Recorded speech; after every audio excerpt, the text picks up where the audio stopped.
And a very good Saturday afternoon to you. Welcome to Edmonton Sports Talk, a special edition of the Green and Gold kickoff show, I guess we will call it, live right here at Elks Fan Day in Sherwood Park at Emerald Hills Park. Matt Iwanyk, Dustin Nilsson with me here for a brief period because Jay's daughter, she's in a flag football game across the park, so he's going to come by and he's going to replace me. But Dusty was here with his family and his kids. Kids love it out here. It's been a fun day here at Elks Fan Day. A lot of stuff happening for the kids. The Elks finishing up a scrimmage today, a very fun scrimmage. It was great watching the team. Only 3 quarterbacks out there. Got a good dose of seeing all 3 quarterbacks, Trey Ford and Cody Fajardo most notably. Dusty, how are you? Good. How are you right now? It was good. We got out here. We got about the last. There's glue guy. We got out here for about the last 15 minutes of the scrimmage. Scrimmage ended. I think we're going to talk to Alexander Hollins. Scrimmage ended with an excellent throw from Ford, about a 50-yarder down to Alexander Hollins, which was pretty awesome. So that was good to see. But yeah, it's been pretty good turnout so far. I mean, the kids think. I mean, this is just a great day. It's free. You come out. The entire team basically hung around to sign for every single person. Yeah, every you can single see person that who's on here. the YouTube for anyone watching. Yeah. Like you're just the fence of Elks players signing autographs. And every single one of them went all the way around to everybody. So if you were here today and you wanted an autograph from somebody, if you just stood at one spot on the fence, you would have got it. Not just autographs, like they'll sit there, they'll chat with you. I was telling you earlier, somebody came up to Marshall and was just like, "You want me to sign this?" And he's like, "Yeah, what position do you play?" Marshall was like, "Quarterback." He doesn't play football, but if he did, he would want to be a quarterback. So yeah, no, I thought it was a pretty good day. And like Hervey and Kid, like the coach, everybody. It's a cool way. You just can't connect with players like this in other sports, notably the NHL, but the CFL is just different for that. Yeah, the last time there was something like this kind of for hockey would have been the Carnival of Champions for those in the city that remember. It was an Elks-Oilers thing that happened way back in the day. Long time ago, yeah. They don't do that anymore, and understandably so why the Oilers do it, but the Elks, they do this every year. This is always a fun time. So, you know, we're ready to talk some Elks, though, here. Alex Hollins is going to be coming up. We're going to talk to Trey Ford. There's a few others here. I don't know if Jay, you want to jump in here? Yeah, you might as well hop on here. I'll switch. You'll switch this guy. I'll give this one to you. We'll wait. We're going to wait for Alex Hollins here. Jay, got to quickly. How did the game go? Packers. How did they do? It was a close one. We lost 28-22. Oh no! Horrible coaching. No, we stopped them. Like it was a back and forth game. It was fun, man. It was a great game. It was. I didn't realize they didn't tell us how much time was left, so we stopped them on the last play, and I thought we were getting the ball back. And it was game over. They blew the whistle. Well, there's no running clock, or that's a tough one. It is what it is. Tough one then. It was tough, but they had fun. Everybody had fun. That's the key. That's the key, right? That's what you say when you lose, anyways. It's true. Right? Hopefully that's not something they'll be saying a lot here with the Edmonton Elks this season. As a lot of changes this year. There's a different vibe though too around this team, but a lot of changes. Right here. I'm gonna slide up for you guys. Okay, sounds good. We're gonna jump in with Alex Hollins here then. Hey, Alex. Jay. Matt. Welcome. Thanks for joining us. We got Alex Hollins, Edmonton Elks wide receiver here. Alex, I'll just start with what made you want to come sign with the Edmonton Elks? Because you just signed a couple weeks ago with this club. Yeah, I know. I just felt like for me personally, it was the best situation for me coming here with Coach Jordan and Coach Tuck, and, you know, them running the same offense. So it was kind of late in the offseason, and it made sense to come here. And you know, and like knowing the history of it too, so I wouldn't turn down an opportunity of being part of an organization like this. So yeah, it was great from signing here. What's it like working with, or you know, being coached by Jason Tucker? He's for this franchise and this fan base. He's a legend here. What's it like working with Jason Tucker? It's amazing working with Coach Tuck, man. Like he played receiver, so he know how it is. He understands the game, and he coaches hard. He never let us slack or let up on anything. Coach Jordan, he's a very detailed coach, you know what I'm saying? So all the little details and things like that matter. So he makes sure we stay on top of those things. And both of them just make sure that we execute at a high level. So they stay on us, and that's how they always been. I know they're gonna stay like that. So that's why they are great coaches. You've been with offensive coordinator Jordan McSimic, and now with these weapons, how do you see him, you know, transitioning from BC to Edmonton with different weapons in the backfield, with a different weapon at quarterback, and obviously some pretty talented wide receivers? How do you see him now adjusting his, you know, offensive plan to reflect what he's got here in Edmonton? I think it'll be great. You know, we got Justin, we got Leak at running back, and in a receiver group, we got a great receiving group. We got Dunbar, we got Giddens, we got Julian, we got Kelly, we got Zach chipping in and doing what he do. So we have a great group of receivers, great group of running backs, you know, good quarterback room. So right now going through camp, and all the other guys just learn the offense and everything. So we just trying to figure out and find out everybody's strengths so he can put his game call towards everybody's strengths. And, you know, we just put what everybody can do good, put it all in one big pot, we mix it together and make that good cake. I was down at training camp Thursday, I believe, and I took a video of you working the jugs machine. Yeah. How often do you use that? How close do you get to it? You know, like, do you challenge yourself? Do you go one-handed? Because I saw you changing how you're catching it. I'm probably like 10 yards away. Yeah. Me and Dunbar was doing it, so I've been knowing Dunbar since like 2020. So we 2020, 2021. That's how I first met him. We trained in Houston together. So he's a guy with like great work ethic. So I admire his work ethic. So anytime in special teams, like we get a little time where we're not doing nothing, me and Dunbar, we always trying to get the judge, to try to get as many catches that we possibly can. So like obviously, you know, you're not gonna get. You might get 3, 4 catches, 5 catches in practice. Probably not even there. Some days you might go without 0. So, but you just gotta stay on them judge for hand-eye coordination, just catching the ball, getting the feel for the ball, you know, catching it straight up into both sides and like over your shoulder and stuff like that. So you just gotta stay on it and try to be consistent as possible. So when it comes in the game and in practice and stuff like that, it's just all natural. It's all natural because for some receivers they don't get the ball early on in the game. It's like foreign to them once they get the ball in third or fourth quarter. So we just want everything to be natural to us and catch as many balls as we possibly can. Sorry, go ahead, Matt. Oh, yeah, well, with your quarterbacking room, most notably Trey Ford and Cody Fajardo, they're two quarterbacks that they can run the ball as well. They can be moved, they're mobile. As a receiver, how is it adjusting to mobile quarterbacks? Does it matter at all? Does it change the way you play? It don't matter at all.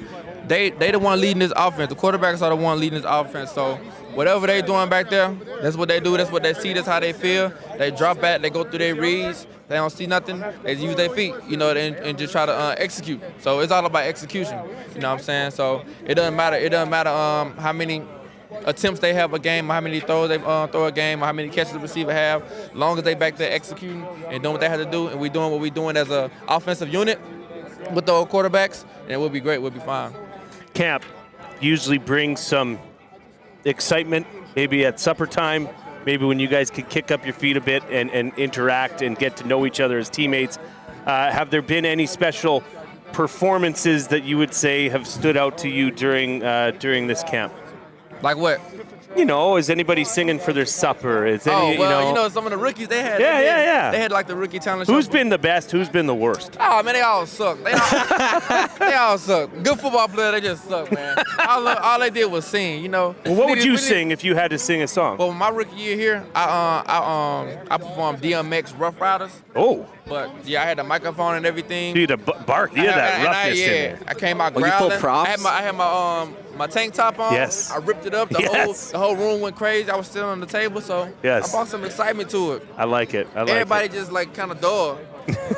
You know? Maybe I should have just went up there and sung some Nickelback, Rockstar. You know what I'm saying? Oh, yeah. Should have did that. Is there anyone that's in charge of the music throughout training camp or anything, or how's the vibes with the music? I think they got a playlist going on, so No one gets control yet? Do you get to? Nah, I don't touch it. No? Nah, I don't touch it. Okay. If you could, what would you go to? Yeah, what would you be your Return go-to? of the Mac. It's the best song in the world. Oh, okay. That's the best song in the world. All right. How's Nothing better than that. How's training camp been for you? How's it been being out here? And you know, how does this compare to other training camps you've been at in your career? It's been fun. It's been fun, man. So it's always good to get to know. I'm a people's person, so it's always good to get to know people, learn who they are, how they do things, and just communicate them, laughing and joking with them, and just enjoying their presence. So it's always good. It's been going good for me, this training camp. Excellent. Well, thanks for the time. Appreciate it. Best of luck. Thank you. All the best this season. I know Elks fans want to see a great performance, and they know they'll get that from you guys this year. Thank you. I appreciate it. Thanks. There's Alex Hollins, new wide receiver of the Edmonton Elks. I think Nick Anderson's ready to go. Nick's ready to go. This is how we go. We just roll through. We roll through. Hey, welcome. Nick, Jay, how are you? Doing good. How you Matt, doing? welcome. Thanks for joining us. No problem. I got to start with just compared to training camp last year. Does this any different feel to you? How has this training camp been versus? It's been great, man. Like, the energy's there, and it starts with the head guy, Coach Keelam, just coming in with the energy that he has, the philosophy that he has for the program, really trying to have a family atmosphere, a team atmosphere, a brotherhood, depending upon each other, really just bringing that bone mentality back to the organization. How are you coming into training camp? I mean, I know last year was just an incredible year for you, right? Yeah. So, do you look at that and say, no, I'm gonna prove myself and go bigger and better this year? And how have you prepared for that? I mean, like, you look like a Mack truck, for goodness sake. I mean, are you coming in thinner, faster, or stronger? Like, where are you at with your preparation for the year? Overall, just philosophy, mentally wise, I feel like you're only as good as what you just did. So that's why I mark myself with, I'm only as good as this practice that I just finished. Last year was last year. It's the past. I can't hang my hat on that. I'm a professional athlete. I plan on playing this game for a long time, so I got to keep stacking days. And so that's why I tell myself every morning, focus on the details. The mental side of it. Try to be better and fix the mistakes that I did the last practice. And each time I hit the field, try to be better than I was the last time. And overall, just my physique on the physical side. I got up to like 245 last year during the season. Wasn't the best version of 245. So during the summer, I wanted to keep the weight, but kind of muscle it up, tone it up, and not the summer, the off season. And so during the off season, just really maintained, got on a good diet, started monetize my workouts, making sure I was doing more explosive workouts, but also maintaining my strength and my speed. And so right now I'm probably weighing about still 245, but it's completely lean now. Yeah. So not only is there a new head coach in Mark Killam, obviously there's plenty of new coaches. The only coach that was here last year was the offensive line coach. And so Demetrius Maxey's now taken over the defense. And there was also an influx of a lot of players from Toronto, which was where he was last. How are you finding his coaching style? How are you finding the defensive? Because you got to be in lockstep with that front four or front three at whatever set you're in. How are you finding that coming together? First of all, just like I said, man, I'm a big guy that thinks that football is 80% mental, 20% physical. So just bringing in coaches and players that know what it's like to have success, know what it's like to make the playoffs, know what it's like to win a Grey Cup, and has been there and done it, as well as the coach. It just brings that energy and that philosophy to the locker room. And then just having guys that know what it's like to be a pro, know how to handle themselves, and having an experienced D-line will make my job easier. So I'm just loving the way that they attack it. Those are guys that you don't have to align, you don't have to coach, you just got to play off of them and tell them go make plays. And so it's going to be a fun season playing behind them for sure. Last year, you and Niles Morgan were some of the top two linebackers in the game. It might have been the best linebacking core then in the Canadian Football League. But you were a rookie coming into this team last year. What's it like coming into the defense this year, knowing the guy that you're lining up next against? Like, you guys have that familiarity with each other. Overall, just us being intangible. A lot of series, last year it was like I had to stay at Will, he had to stay at Mike. We knew our own positions. This year, it doesn't matter. Sometimes we flip, sometimes we play left-right, sometimes he goes out, he starts at Will, mid-series, I go to Mike, and just having somebody that I've already spent 18 games with, already got experience with, somebody that, has become my brother along the way. I'm used to the way he plays. I know, he may shoot the gap this way, I can play off him. He know I may shoot the gap this way, he may play off me. Just having that intangibility right beside me helps both of us play faster. And so I'm looking forward to another blessed year, both of us having great ball. The flip side to that, there have been a lot of changes to this team personnel-wise all over. How has it been getting the chemistry going together overall with that full, even in the secondary? There's quite a few changes. Just overall, I feel like we brought in a lot of guys that play at a high level. Even having Royce Metier at free, another experienced guy. Us having, I call him fat, but Bynum come to the boundary and play boundary half, and then having KJ at the same position. We got a lot of guys that's experienced. Having Marcus Lewis on the outside, on the boundary corner, and then Tyrell at the field corner. We brought in guys that are used to playing the position at a high level, and so having that always trumps the, okay, worried about this position, worried about that position, because you got guys that are professionals and been doing it for a long time. And everybody's been connected, man. Like I said, Coach Keelam does a great job of preaching brotherhood and team camaraderie, especially in the locker room. Everybody came in with great mentalities, not too much worried about the past of what happened in Edmonton, but what we're trying to have going forward. And so I'm looking forward to playing with those guys and having a great season. I don't know if you could say, why do you call him Fat? Yeah, well, Fat? Or was Fat, Bynum. Why do you call him that? That's his nickname. Did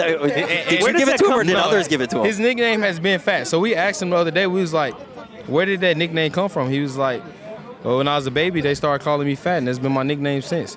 So Devondrick Bonham, his nickname is Fat.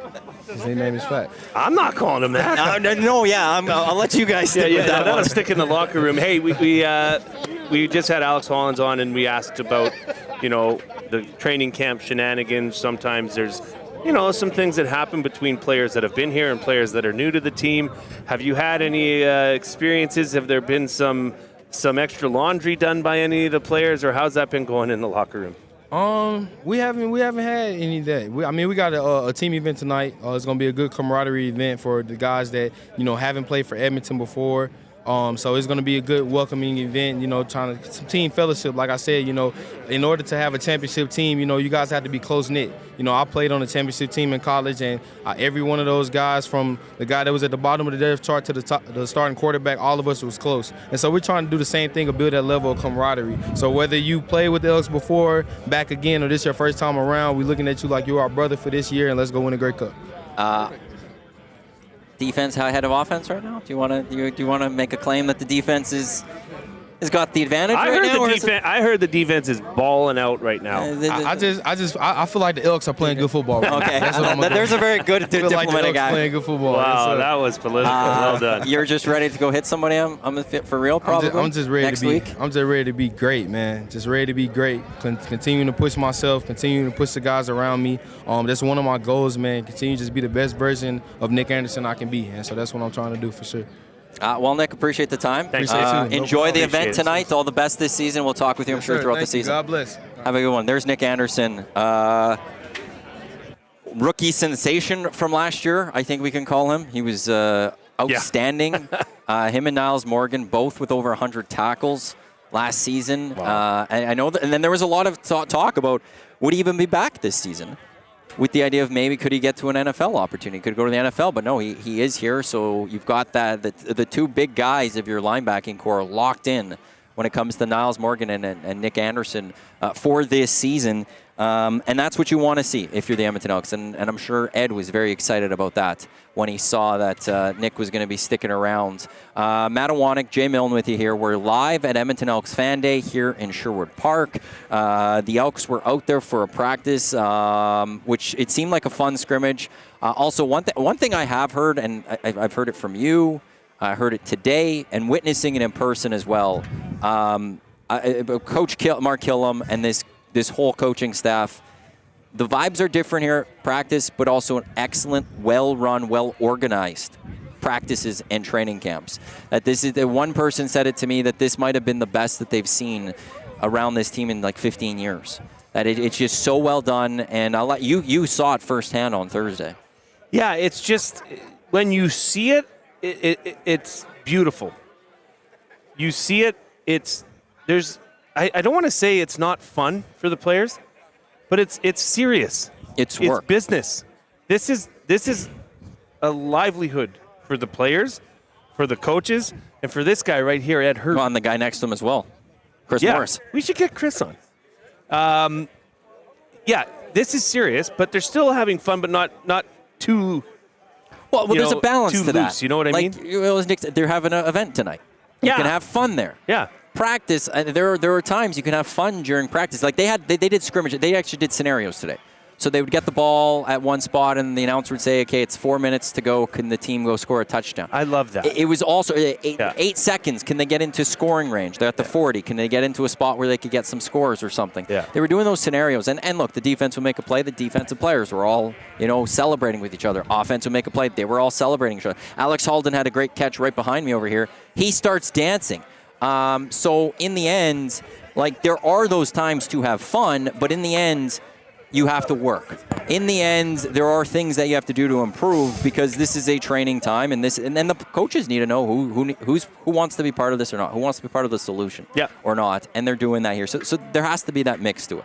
But I'll say this: I'm rather impressed with the early returns on a Mark Killam coach training camp, because he's never done that before as the head coach. Yeah, it's nice to see.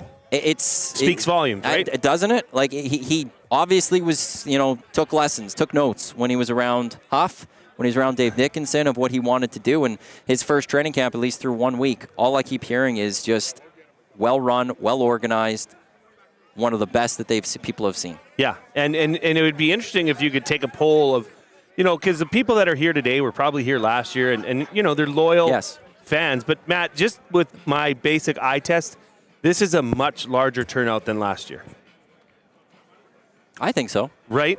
And I can't even see. There was the stands are behind all these tents over here. Yeah. And I can't even see everyone. I mean, this has been pretty great. So I think we might have Tyrell coming up here soon, too. Right away here. We'll see if he jumps on. I think no. Korte's here. Oh, we got Mark Korte. Yeah, thanks. Hey, Mark, how are you? Mark.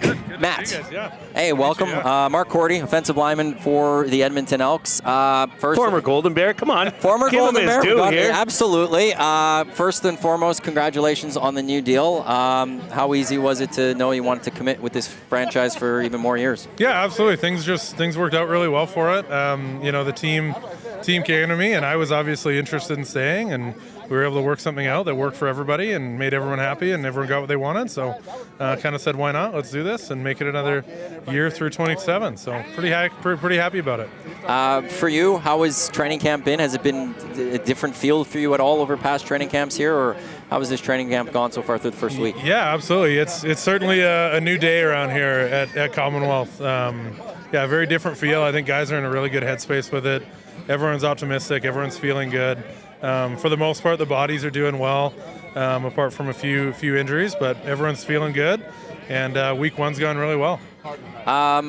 For you, so are you going to right guard yet, left guard? Or what's for the fans that know, obviously center for the last few years, David Beard comes back. Mm-hmm. Where are you sliding into, and how has that transition been for you to start? Yeah, so moving to left guard has been interesting. I think it's been really good. It's been something that, it's nice to have the full training camp to learn that position. So that's been the focus for me, has been, taking the time through camp here to make mistakes and to learn by errors a little bit, and to have patience with the process. And it's going well. Through week one, there's been a lot of growth, and by week one of the season, I'll be ready to go and ready to fit into left guard, and I think it'll be a good spot for me. You played right guard before when you came here first, and Beard was at center. What's the difference between right guard and left guard for you, or is it just you're on the other side of the center? Well, the left guard, you put your left hand down, the right hand, put your right hand down. So it's pretty similar. Yeah. There's a lot of similarities. I'm fortunate that I'm able to play both sides. Some guys are much better on the left than the right, or vice versa. So, fortunate that I was able to say, listen, when David was coming back, listen, just tell me where to go and I'll learn it, which is what it's been, and it's gone well so far, yeah. That must be nice for a coach. Just tell me what to do and I've got it done. This is Axel from the 10-11 Packers. He's coming in here. Come on in, Axel. Hi, Axel. Here, do you want Mark Korte to sign your football? Yeah, absolutely. There you go. We can do it right here, buddy. Huge game for Axel today. He was massive. He was our center. Oh, there we go. And he's got the right colors on. There you go. Yeah, right. There we go, Axel. All right, You're thanks, welcome. Axel. Here, you go out this way, bud. No, watch here. Yeah, you good? So I wanted to ask, about the day you do that deal. I mean, that's a big deal, right? Yeah.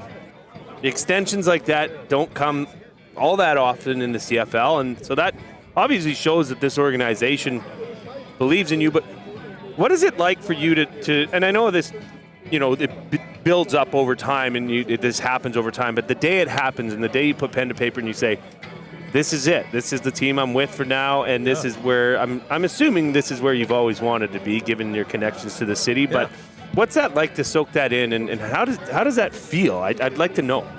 Yeah, it's an interesting question because there's a lot of different emotions that come with it. I think the biggest one for me is the fact that it's we've heard a lot of stories through camp from our coaches. We've done a good job of sort of sharing that passion that guys like Morris and Hervey and JC Sherritt, guys like that have had for this franchise.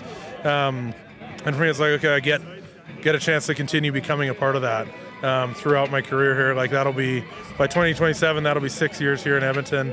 Hopefully there's a few more after that. But continue to build into that tradition is pretty cool.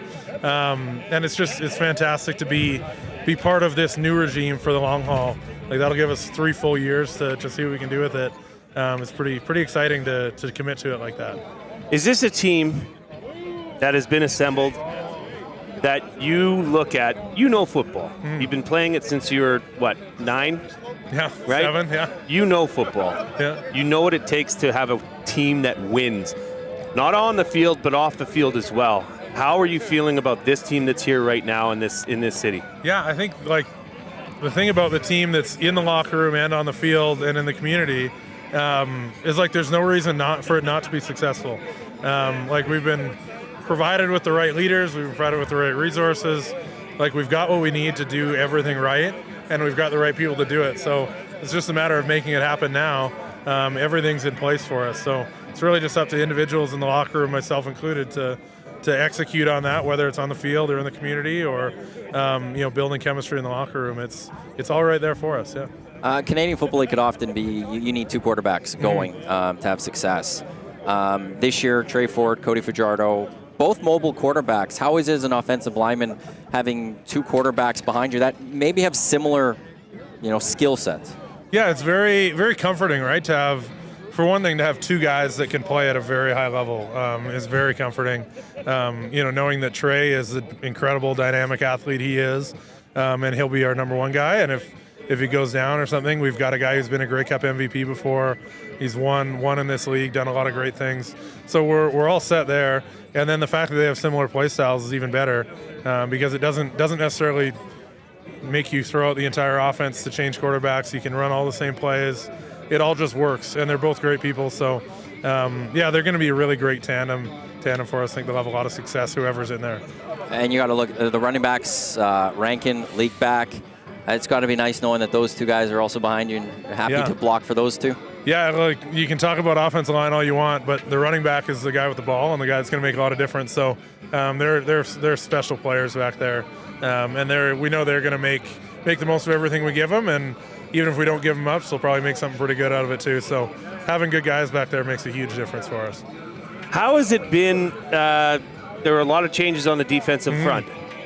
You get to see those guys every day. I was down there the other day, and I saw a play where I think you tripped, but it happens. I know what you're talking about. You know that play? Okay.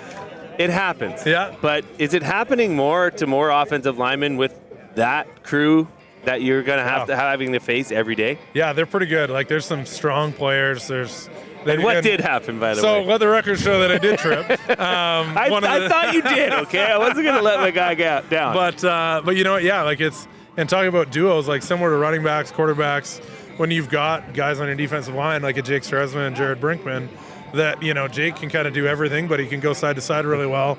Brinkman can really dent the pocket. Like, those guys play off each other very well.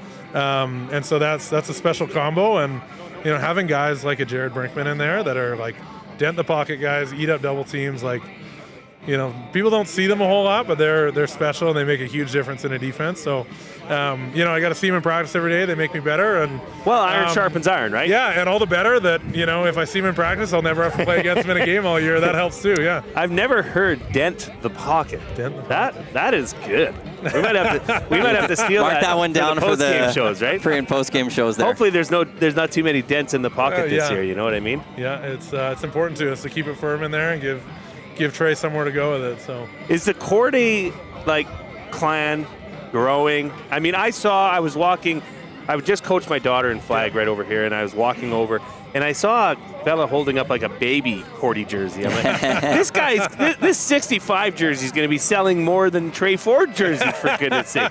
How do you do it, and how do you keep expanding this Korte clan? And is there a group that people can join up and say #Korte clan? Because I'm sure they would. Yeah, you know what? It's a good group. Like, there's some awesome people. There's a Who's few it start with, your dad or Mel, your granddad? Grandpa's a huge part of it. They drive up from Olds every week. They're not young, and they're up there at every game. Dad's in there, Uncle Terry's in there. Really, all the aunts and uncles do a great job of it. And then it's like this whole group of people that just gravitates to it. And so, yeah, if you're ever at a tailgate, if you're a fan, come out to the tailgate. Find the 65 jerseys. They're not usually hard to spot, and come on by. So my only regret is that I don't really get to see it because I'm always in the locker room. But it's pretty cool to see the photos afterwards. Well, Mark, appreciate the time. Congrats again on the deal. All the best this season. Hopefully we'll chat with you throughout the season. Supper's on you next time, I'll buy it. Yeah, right. There's Mark Korte, your left guard this season for the Edmonton Elks, as he'll move over to his left spot as David Beard makes his return to the Edmonton Elks. Gregor McKellar will be on the right side of David Beard, and then the ends are the same. Martez Ivy as well as Brett Boyko. They will be here. So a nice, that O-line was, I was concerned about the O-line going into last year.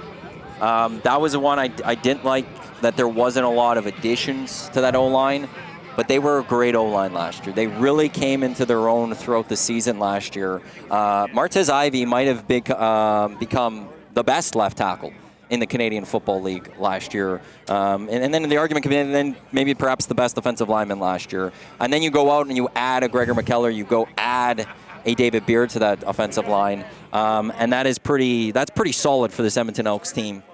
Justin Rankin. Justin Rankin Justin, now how are you? joining Jake. us. How you doing? Good. Matt, Heck yeah, nice to meet I you. saw you wanted to get in when Korte was Yeah, I on. was trying to talk Did you agree about with what he had to say? Some of it, I wasn't really paying attention, but Justin, I saw you at camp a couple times now. I don't know how to, quite emphatic, quite pumped up, quite amped up. come on. Come on. I mean, is this just you on the regular, or is Every this day. just something every day? You bring the energy. Every day, I love football. Yes. Like, I could be working a 9 to 5 right now, so why not be excited about Why coming out not? to play football? That's just high energy the everyday. guy, man. I'm a high energy guy. Okay, well, let's start with last season. I mean, you came in here, and I'm just going to say it. You caused this organization to make some tough decisions that ultimately favored you. There's two of you in that backfield that are dynamic. Yes, sir. Is it fair for me to assess that it's a bit of a yin and yang, where you're the inside the tackles guy that can still bounce it outside, and then Javon's just a breakaway guy. You hit a seam and it's gone. Is Jordan McSimic new to this team, new to you and Javon? Is he seeing that the same way you guys do and wanting to utilize you in those areas? Yeah, I definitely feel as if he sees that, and he's going to take advantage of that. Just based off of the way he got league playing returner again. Yeah, I saw that. Yeah, that's right. Which, I mean, that's where he thrives at, man. Like, Sure. I think you're missing a whole aspect of a game without having him back there. So, and again, like you said, he's gonna have me in between the tackles, a lot of power, a lot of inside zone.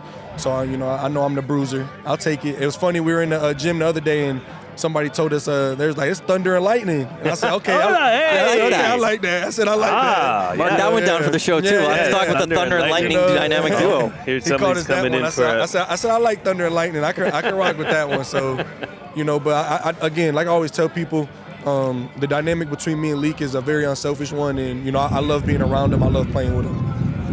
What did you do this offseason? What did you work on this offseason? What did you want to possibly improve on? The biggest thing for me was just getting faster. Yeah. There was a couple of runs I had where it was just one guy, and that's on me. I got to either make him miss or I got to break away. So really the biggest thing for me, I just worked on speed. I did a lot of speed stuff for the last 6 months. So, I'm hoping to be able to, kind of see speed? that. A lot of resistance training, a lot of top end training. We ran at top speed a lot. Every Thursday, Friday. So, different ways. These trainers got their ways. They got it down to a science, man. When we met Trey Ford here last year on this day, we asked him if he's faster than he was last year. He said yes. Oh yeah, he's a slider. Now, are you faster sure. right now than you were last year? year? Most definitely. Really? Yeah. Last year, I don't think I was like the slowest, you know what I mean? But I kind of gained a little bit of weight there after I got cut. Kind of hurt me. Hurt my heart, man. So, like, stress is that just like stress eating? Yeah. What's your go-to there? Like, you nachos guy, you donuts? Like, what's curing that? I need some sweets. Ice cream. You know White Rabbit? What's White Rabbit? White Rabbit is an ice cream spot like downtown. Oh, really? Oh, actually, I drove by. I Amazing. saw their truck today. They got a truck today out here. Yeah, I was on the Yellowhead. I saw it. No White Rabbit for you, okay? I know I'm staying away from it this year. White Rabbit is amazing. What's the go-to at White Rabbit? Yeah. Oh, man, they got like know? It's like a banana one, like a banana, Hey, Dave. banana with chocolate. Oh, it's amazing. And I love bananas. It's like a banana chocolate type mix. Yeah, it's fire. Interesting. So then you went to that, you came back, and you didn't feel that you were as fast as you could have been last year, but now coming in, no question. I feel way faster, 100%. I feel more explosive, more faster, a little healthier. I was a little banged up too, coming. I went and played indoor after I got cut, so I was a little banged up coming back. Yes, right. So this year here with, you have a different, you got a different crew in front of you. What's the immediate impact of that? I mean, I just can't fathom how much has changed here. Yeah. And I'm sure for you guys now, you're starting to get into it. But I mean, this was a top-down change. Your running backs coach changed. Your offensive coordinator changed. The only thing that stayed was the offensive line coach. Yeah. But there's new pieces in place. What is the immediate reaction to seeing some of the new acquisitions, having a guy like David Beard back on this offensive line? It feels amazing. It's crazy because I was talking to Cordell about this. We're roommates right now in the hotel. So, we talk every day. And, I was like, dude, it feels like we've all been together for years, and that's a good feeling, especially because you're bringing in guys that are guys. Some of these people, they were number one on their team. They were the go-to guy. And sometimes when that happens, egos can clash, pride can clash. And, there's none of that. The energy, the vibe, the camaraderie, it's like we've been playing for years, and I love that, because I think that's the biggest thing about football is having a team that can mesh as a family, as fast as possible. And I already kind of feel that happening, and I love that a lot. What's it like playing with Trey Ford as your starting quarterback? Oh, it's amazing. Yeah? He's phenomenal. Y'all see it every day, you know, anything can happen. It feels good to know that obviously I'm not trying to miss a block, but if I do, I have a guy back there that he's gonna make something happen. He'll make something out of nothing, and that it's like the Lamar Jackson of the Canadian League. So that's phenomenal to watch. Well, yeah, you guys have so many different ways of attacking now. Mm-hmm. You can attack with the legs of the quarterback, the legs of you and Leak, the arm of the quarterback as well. That's you're probably looking at that as an offense going, we should be able to score points this season. That's a tough game plan. As a defense, you're going to spend a lot of time game planning against that. And even at the end of the week, it's still going to just be tough to, to stop all of us unless we're all having an off day. We'd all have to have an off day for something not to happen, But I think that's the great thing about having depth and, that many dynamic players is somebody can have an off day and that, Leak going to pick it up or Trey's going to pick it up and, be able to carry the load. So that's amazing to see that. Do you have a running back that you try to emulate your style after at all? I don't even watch football. No? No, sir. Come on. Nothing? Nothing. Never? Just film, that's it. That's it, film. I can't Is tell it just you, no time? I can't tell you. No, I don't have no interest in really? it. I can't tell you the last time I sat down and just put a football game on. So I watch arena football because I know a lot of people in there. You know what I mean? Just support them. Yeah, support them. There's a lot of my friends, a lot of my guys. But even then, after halftime, I'm all right, this is boring. I'm about to go do something else. So what do you watch? Man, I watch a lot of anime. I watch TV shows. I really don't watch a lot of TV at all.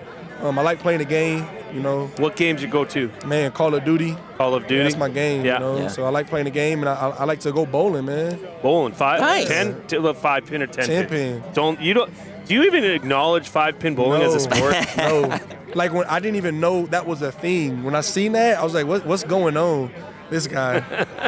this is my guy, man. Yeah, well, yeah. That's my guy. He should be. So 10-pin, you got your own ball? Heck yeah, 2 of them. 2 of them. Come on. Different weights? No, they're both 14. 14, okay.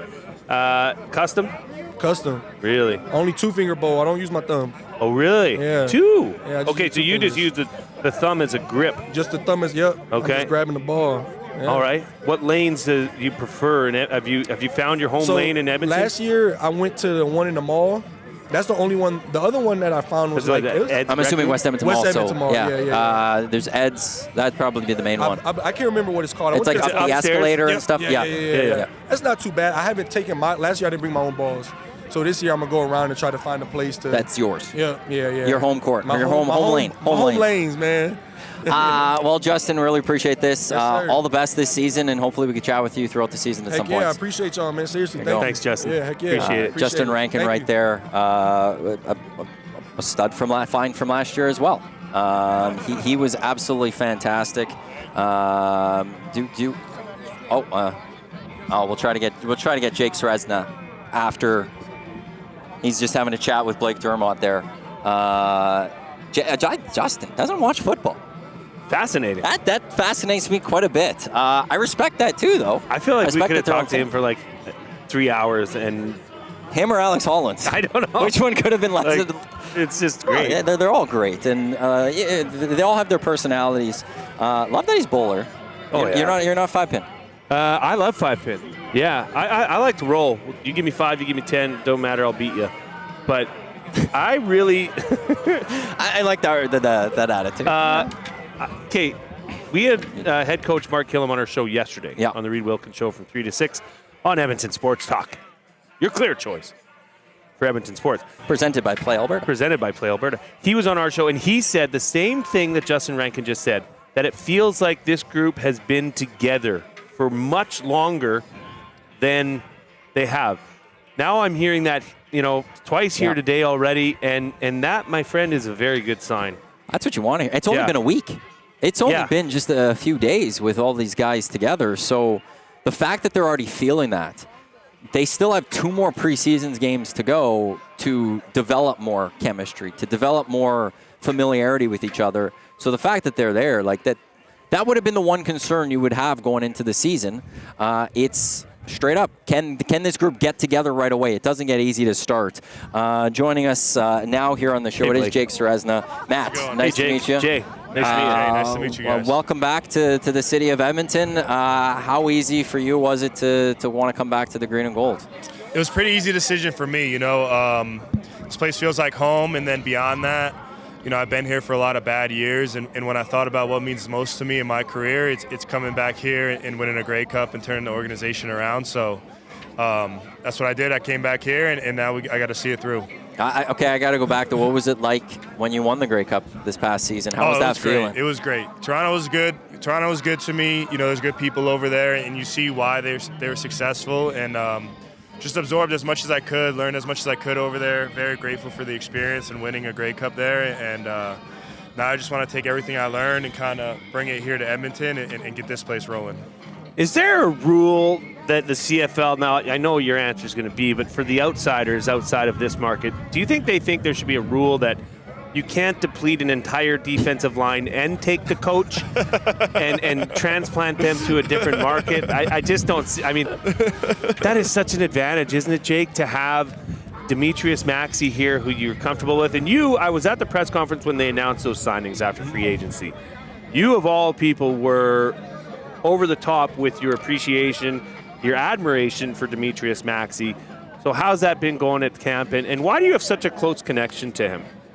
I mean, Max is my guy. I didn't really become successful as a D lineman until I got here in 2018 under him, and we've been rolling ever since. I went to the NFL for a little bit, but I've always had him as my coach up here in the CFL. So when he went to Toronto, I thought I was staying here, and then all of a sudden I got traded there to Toronto, and I played with him, and then he's like, I'm back in Edmonton, and I was like, let's roll it, let's do it again. I mean, it makes sense. I just have a lot of love for that guy. He's always he's helped me become a great player, just a great coach, and we just have a really special bond, and we've been successful together as a coach and a player. So might as well just keep rolling with it and go till the wheels fall off. That's what I always say. How are the battles? We had Mark Korte on here earlier, and I don't know if it was you. See, when I was talking to him, I said I saw him at training camp trip in one-on-ones, and I think it might have been maybe you.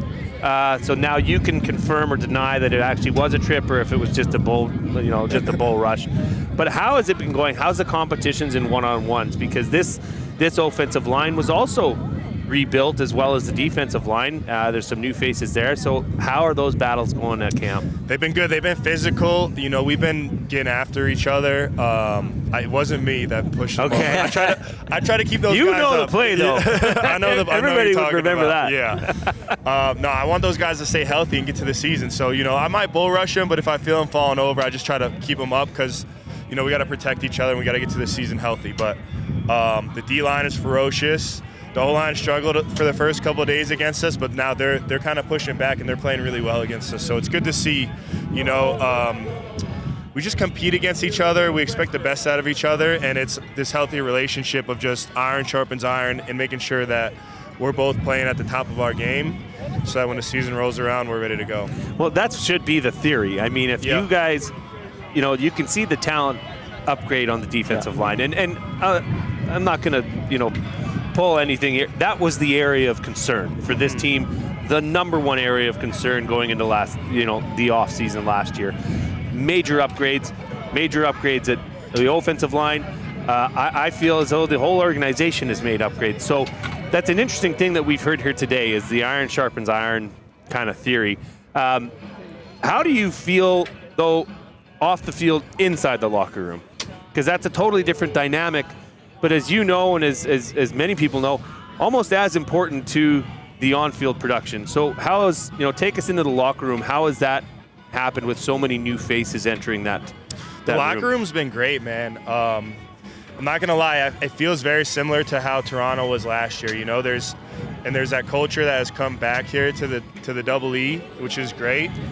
And it's just been seamless so far. Everyone's bought in. There's no one not bought into what we're doing. The rookies have been great. It's actually one of the best rookie classes I've been around. Just guys buying in, not really a lot of pushback.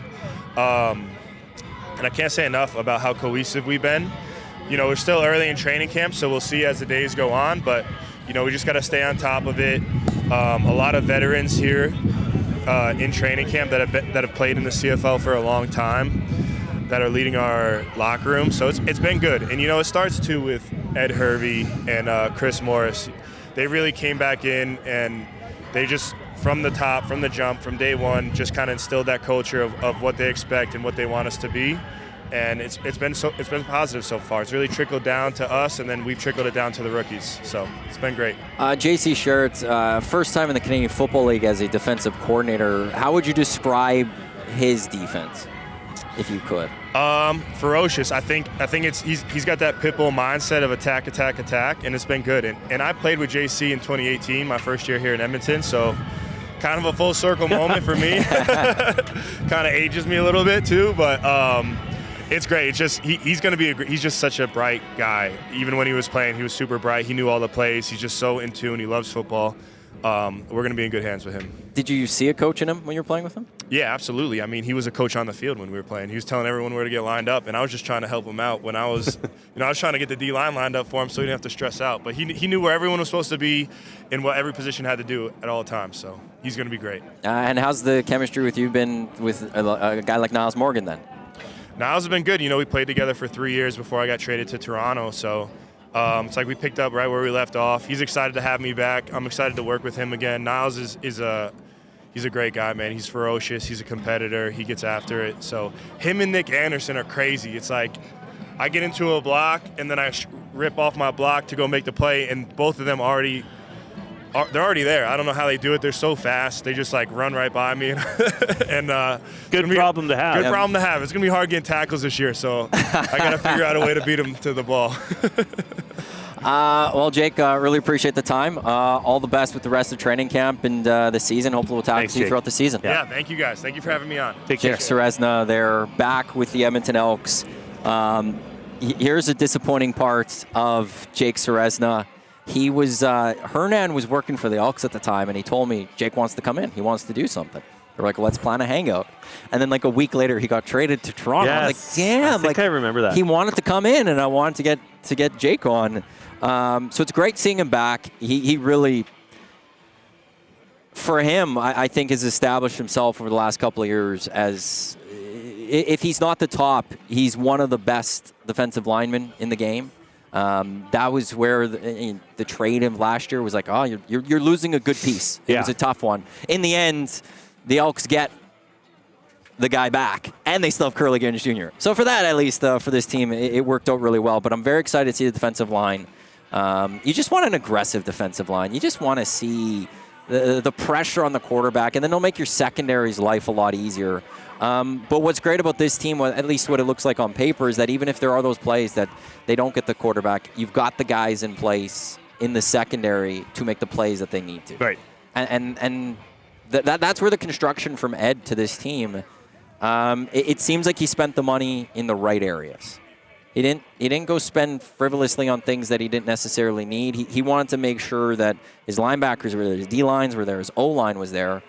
And we're going to now see what this team can do in the next few weeks here. Yeah, it's just such a neat experience seeing the players, because the players tell the story of what's going on and how camp's been going, and the unity and the unification here is just it's a really, really good thing. Oh, I don't know if David Beers, he was giving like an okay. I don't know if he was like going to come or not. I think I just said it. We're good by accident. Oh, you want me to go get him? You can if you want. I'll go wrestle. That was my mistake there. We'll get David Beard here right away here. We're live here at Elks Fan Day here in Sherwood Park. We will have Trey Ford at some point as well, I believe. He's still with signing some autographs. So Trey will join us. We've had some great conversations. Is the vibe around this team, again, it's very high. As we were just talking about the chemistry of this team, they're the players are the ones saying that the chemistry has been built. The chemistry has come together very nicely, and they're only a week into camp. The schedule moving forward for the Edmonton Elks, they will be playing next Saturday down in Calgary at 7:30. It'll be their first preseason game. They come back on the Friday. It's May 30th. They're home to the BC Lions for their first home and only home preseason game. And then after that, their home opener isn't going to be until June 19th, I believe it is, when Montreal comes to town. June 6th or so, the Edmonton Elks, they're out in BC as they'll kick off their season, as they'll look for a much better start than they have had in the last number of years. But I think when we look at this team, there's a lot of reasons to believe that this team is going to have a good season. Jay and I are just a little bit different on one part of this, but we both believe that this is going to be a very successful season. Play Alberta had the over-under at 8.5 wins for the Edmonton Elks. There's been a few over bets on that one. Yeah, I'll say. Including when Jay had the play of the day, which it got boosted, which was great. But I was just saying that we disagree a little bit on the start of the season. I have a little bit more trepidation going to BC, hosting Montreal, going to Winnipeg. But when we were going through our records, you had a win there. Yeah. I forgot where it was. It's hosting Montreal, I believe. Yeah. Yeah. But BC, I'm not sold on the BC Lions defense. They do have Nathan Rourke. What we saw last year wasn't Nathan Rourke that we remember. But I think he also hadn't played a lot of football in a while. I think that offense is going to be a bit better. It's the defense I'm concerned about, and I think that there's an advantage that the Elks might go into that game. Well, I don't think Play Alberta will have them as the actual favorite because they'll be the home. You always start 3.5 points, but I think on paper, the argument should be made that the Elks are a better football team. I agree. I just look at the changes, Matt, and we've talked about it on air, off air. Just the changes were done so effective. Yeah. And so efficient. I know you've talked about that, efficiency of these signings. But where they were upgraded and who they were upgraded with, and then you add into that and you complement this coaching staff, which is an all-world staff. Yeah. Jordan Maximic is a laboratory doctor of football. He's a football geek, self-proclaimed. He lives and breathes football. Did you hear what Justin Rankin said? They know their roles. Justin's the thunder, and then I like that. Thunder and Javon lightning. Leake is the lightning, right? I mean, that is yes. How many times in the postgame show last year was I so pissed off that they weren't running the ball? How can you expect to win a game and you run the ball? It was also 8 times? pregame shows when you're going, "Hey, run the football." Yeah, run the damn ball. That's what he said. When did they have success? Well, Justin Rankin came into the lineup. And they started running the football, and they were having the success from actually all 3 running backs at that one point. Absolutely.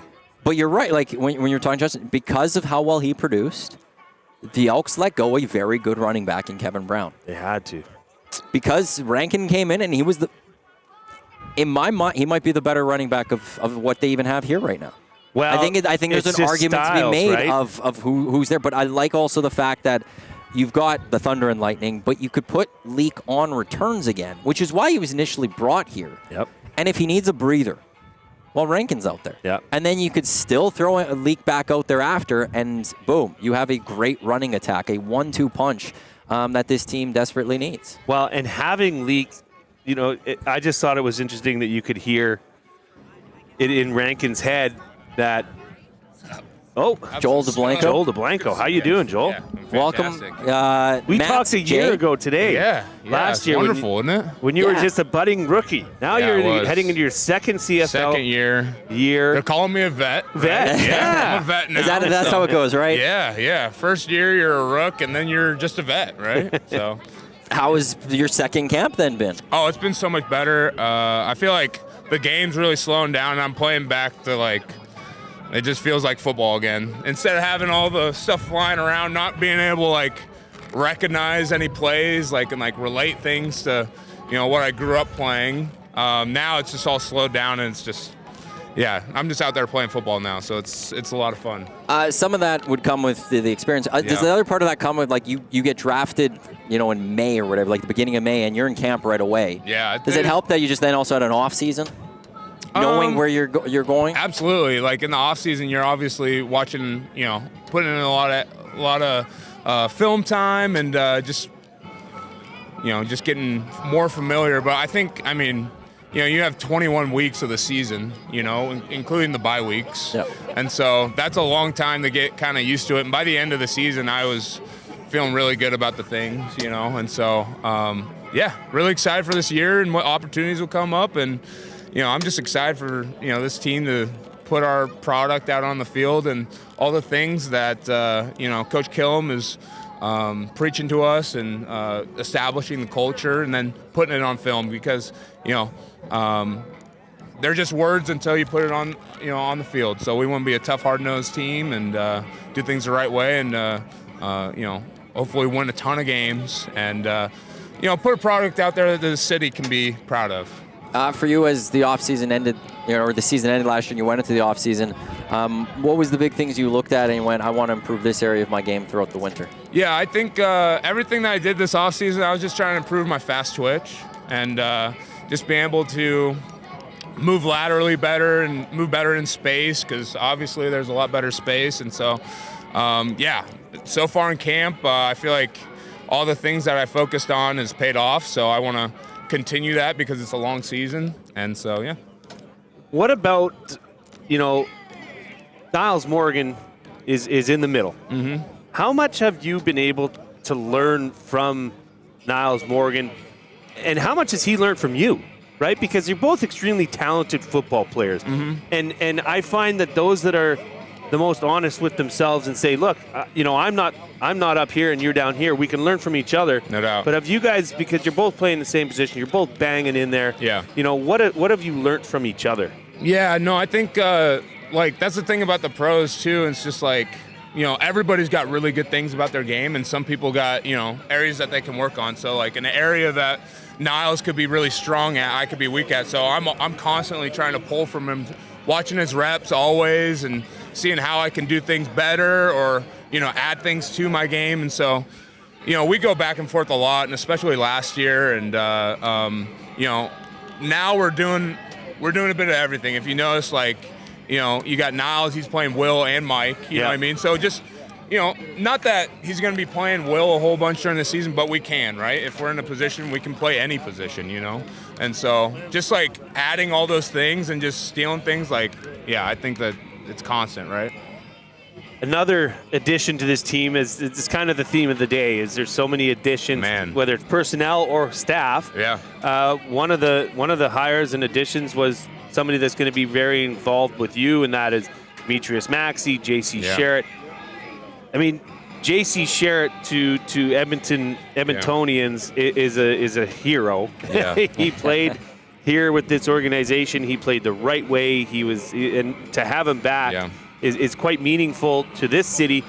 How's it been with you? What have you been able to because he was a student of the game, much like yourself. So how has that worked for you, and how's that relationship? It's been great. I first met JC at the Combine last year, and he was a coach for Sask. And I was I knew they had the third pick, and that I had a chance of going pretty high in the draft. So I was like, man, it would have been awesome to have been coached by him, right? But as luck has it, or maybe a hand of God, right? He comes over here, and now he gets to be my coach. And I I'll do anything for that guy, you know, and I've only really been coached by him for like a week and a half, you know what I'm saying? And so I am so excited, and I know all the linebackers feel this way and our defense feels this way. Just like how he's going to coach us and the expectation and the standard, like I think all of us, you're going to see better, just a better product at the linebacker position across the board. And we've been really good at linebacker. Like, so it's just going to get even better. That's good to hear. Yeah, no, I'm really excited. It's one of the things I'm most excited about this year is the opportunity to, you know, be coached by him the whole year. So I'm blessed, and I'm really excited. What do you think it is about the defensive coordinator? And I know you've seen this throughout your career. You've been playing football a long time. What is it about the defensive coordinator that thinks that they have the ability to wear a bucket hat all the time? Why is it the defensive coordinator? Always the bucket hat guy. Really? I haven't quite, what's put up the with two that? and two together. Maybe you guys have had a history of different defense coordinators than I've been with. You haven't seen bucket hats? Well, not from the defensive coordinator specifically, but who's been your bucket hat guy? I feel like it's like an offensive coordinator thing, or like. So it's an OCD. It's a high coordinator ranking thing. It is. It's a high ranking. It's the high coordinator. Listen, you're not head coach yet. You're trying to scheme some stuff up. You're trying to be. Yeah, you're trying to do it under the I guess the protection of your hat. Yeah, no, I got to pay attention to that more though. I think that's a good thing. It's the bucket hat with the long string, and I guess it's good for windy days too. Yeah. Today the bucket string with a long string and then cinched up. Yeah, that's not right a good to the look. chin. That's not, right a not a good look. You got to be wary of a guy that has it completely cinched up. We want to find somebody that can take some responsibility for what music is played in the locker room. Are you there? Are you I'm way? there. What would you put on if they said, "Okay, it's on you"? Well, I mean, what I listen to versus what everybody else listens to is a very different thing. Well, they have to listen to what you listen to. Yeah, well, I listen to a lot of worship music, like Jesus Image and Upper Room and just like Bethel. So maybe the locker room could use some worship music. Who knows? On Sundays, I'm a huge fan of it, a huge proponent. Sure. Yeah, absolutely. It's good stuff. And but I also got a playlist. It's my switch up playlist. Okay. All right, and that's a little more rock. Is this your alter ego side? A little bit. Okay. I mean, my thought process when I made this playlist was if I'm playing Call of Duty in like a pub match, right, in a public match, and I'm just slaying out, what songs can I just like rock out to and vibe to? So that was my. What's the number one song on that? Would you say? What was it? The Kill. The Kill. Yeah, I really like that one. That was sweet. Wow. I saw a Drumeo video of this guy. I can't remember his name. Chad Smith, I think. Okay. Yeah. He's a drummer. He's the Red Hot Chili Peppers drummer. Yeah. He'd never heard this song, and he like. Yeah, I saw that. And normally they have to listen to it a few times and then write out the structure, and then he just starts playing it and like killed it. I know exactly the video. I thought it was like the coolest thing ever. I want to be a part-time drummer, one day. That'd be great. Little band in the worship. Yeah. In the worship band, wow. Would you sing and drum? Who sings and drums, though? Well, the talented ones do. I'm not Should saying, be Dave Grohl. Listen, I'd be real. Maybe he could be your lead singer. I'll be your singer. I see it. He's got the lungs for it now. Yeah, I bet he does. Yeah. Well, Joel, best of luck this season. Thank you. Thanks, Joel. Thank you for appreciate taking it. some time. Yeah, God bless and you guys. get Thank ready you. playing some football next week. Yes, sir. Yeah. Thank you. Appreciate it. There we go. That live next week. It's live, right? No more beating up on Joel each other. Dublanko, there's of the Edmonton Elks, a first overall pick from last year into his second camp. And now joining us, David Beard back with the Double E, back with the green and gold. Former Golden Bear, come on. Yes, thank you. I am the honorary alum with that. Former Bev Facey Falcon. Let's go Falcons. Are you Bev Facey? Yeah. Oh, okay. Let's go. Falcon awesome, man. Yeah, that's right. How has it been back with the Double E and being back in Edmonton? It's just this strange, familiar feeling. It feels so good. It's the optimism. It's the excitement. The new potential. It's all that kind of stuff. It's hard to put words to it, but it's the new idea or the possibilities are kind of new. You know what I mean? And I wasn't here the last 2 years, obviously, but before that, it was kind of like feels like you're just choking on fuel. You're just trying to get going, trying to find answers, and it wasn't working. And we just feel like we got a cleaned out engine, and we're just ready to honk on the throttle. So we're freaking excited. How's the O-line feeling? How do you feel the group's gelling so far? Good, getting to know the guys pretty well. I mean, obviously, Korte, former Bear, got to know him obviously over the years. Great dude. And the rest of the guys I'm getting to know as we go here. Oh, also Tez. So I know Tez from before. But, yeah, just getting to know the guys. System stuff kind of comes as you go. And I was saying earlier that one of the perks about doing camp stuff is that, or like days like this where you got a little bit extra compete, is there's new mistakes that kind of come out that you don't necessarily notice when you're in such a scripted period during practice. So it's good to have these periods where you can kind of identify some mistakes that might not have shown themselves earlier. So it's good that way. Group's awesome. Just gelling. It's a great group. I'm super excited to see where we can go with it. You've been in a few camps. This is Mark Killam's first camp as a head coach. How has it been in a Mark Killam run training camp so far? Yeah, he's awesome. He's running a real professional game here. This is my first time meeting Mark, obviously, this year. But it's funny because over the years, I've played with Calgary alum, and so many guys over and over and over again. Never once was the opposite, but every single time it was, yeah, Calgary this, Calgary that, but Killam was awesome. Oh, wow. Like, that's over and over I hear that from Calgary guys who have been in Calgary and have since left, you know what I mean? So his reputation goes before him, and we're super excited about it, and we're seeing it. Like, it's proof's in the pudding, so it's awesome. Take us through, because, you know, you're on the field at whatever, 9:30, you go till 11:50, and that's the day. You know, you're not going 2 days or silly stuff like that anymore, but your day's not just over then, right? No. I mean, take us through a typical day of training camp for David Beard. Yeah, well, so we're getting to the facility like 6:30-ish, get in, get food in, get in for tubs, kind of warm up the body, especially for the vets. We're going to warm up a little extra. So, yeah, I do a little bit of that. And then it's typical getting ready stuff. So we'll try and do a little bit of a mobility routine, get the gear on, and then it's out on the field. So we're out on the field a little early, trying to get some footwork in, kind of get warmed up before the warm-up, and do our field thing, get off the field, get cleaned up, up for food, getting food right away. And then it's treatment. It's all the kind of recovery stuff as you're trying to get your body back to neutral again as you've depleted it. Yeah, kind of usually socialize with the guys, play some cards in the afternoon. We're on a cards kick right now, so we're playing some President and some Euchre. Oh, banging those out, so it's been fun. It's a good time to get to know the guys. Is President the same as like a-hole? Yes, it's the right. same one. I was just picking the... Yeah. I just wanted to clarify. This is the one, yeah. Okay, what a game. So, yeah, how are you? We're doing the double decks, man. Like, we got lots of guys, so it's great. Oh, so that's so hard, though. Once you're down in the bottom, the basement, it's really hard to... And so you carry that game day over day? Yeah, or do you just finish it and then that's it for the day? We often kind of switch it just because there's so many new guys that kind of come and go. Yeah. But who's the best card player? Who's the best player? I'll tell you who's not the best player. Who? Korte Fajardo. Okay. Cody's had a few bad hands, and we've been laughing about it. We're like feeling bad because we feel like the only time he's got a good hand, the deal wasn't done right, so we had to redeal, and we felt really bad for him. But so he's climbing out of the bottom. You were on our show in the off season. Yeah. You came into the studio with the Reed Wilkins show, and at that point you said that last year you guys were in your RV. That's right. Yeah, right? Yeah, you lived in the RV because it was just whatever. You camped all summer, essentially. Yeah. It was fun. You had your Blackstone. Totally. You were cooking. It was great. fun. Is the Beard family living in an RV this year again? No, we are not.